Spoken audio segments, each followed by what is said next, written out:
We begin this evening with a drama that is the talk of the nation's capital and the talk of the state of Idaho tonight. It is the story of a Republican United States senator arrested for an alleged sexual advance to an undercover police officer in an airport men's room in Minneapolis. But despite pleading guilty to disorderly conduct, a plea Senator Larry Craig says he should now not have made, the senator loudly and publicly claimed today he is not gay. Our NBC News senior investigative correspondent Lisa Myers has been following this story for us. She's with us tonight from our Washington bureau. Lisa, good evening. Brian, the senator apologized for bringing a cloud over his state, but otherwise insisted he did absolutely nothing wrong other than make the mistake of pleading guilty. As police released mugshots from his arrest for lewd conduct, Senator Craig launched a vigorous defense. Let me be clear. I am not gay. I never have been gay. I did nothing wrong at the Minneapolis airport.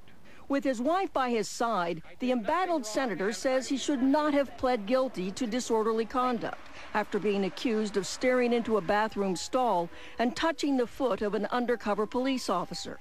While I was not involved in any inappropriate conduct at the Minneapolis airport or anywhere else, I chose to plead guilty to a lesser charge in hopes of making it go away. But in his guilty plea, Craig admitted that he engaged in conduct which I knew or should have known tended to arouse alarm or resentment. Today, Craig also attacked the Idaho Statesman newspaper, which published unsubstantiated allegations from an anonymous man who claims to have had an encounter with the senator in a bathroom at Washington's Union Station. I just recognized him, as being Senator Craig. And when the encounter was over, I proceeded to search on the internet and confirm that. NBC News cannot independently verify the allegations, which were first reported by a blogger dedicated to outing gay politicians. Craig vehemently denies this allegation. In 1982, then Congressman Craig also denied unsubstantiated rumors of possible misconduct with congressional pages. And when I have people telling me that a whole series of false accusations are made against my character, frankly, it makes me mad as hell. Today, Republican presidential candidate Mitt Romney, whom Craig had endorsed, called Craig's arrest very disappointing. Once again, we found people in Washington have not lived up to the level of respect and dignity that we would expect for somebody that gets elected to a position of high influence. Tonight, Senate Republican leaders asked the Ethics Committee to investigate Craig's conduct. Republican senators say Craig's political future is very much in doubt, Brian. Lisa Myers from our Washington bureau starting us off tonight. Thanks. And for more on this, we're joined by our Washington bureau chief, Tim Russert. And Tim, in plain English, a lot of people looking at this story tonight are wondering how to think about it. Well, Brian, I talked to Republicans today, and they have a simple answer.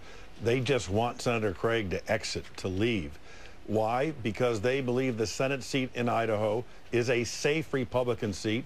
George Bush carried that state by 67% of the vote. Any Republican can hold on to it, except maybe Senator Craig.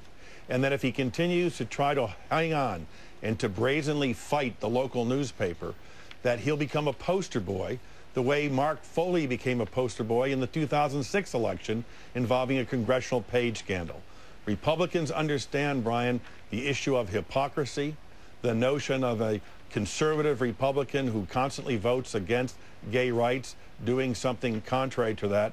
They just don't want the 2008 election to have those kinds of overtones the way they did in 2006. Tim Russert in our Washington bureau with that tonight. Tim, thanks as always.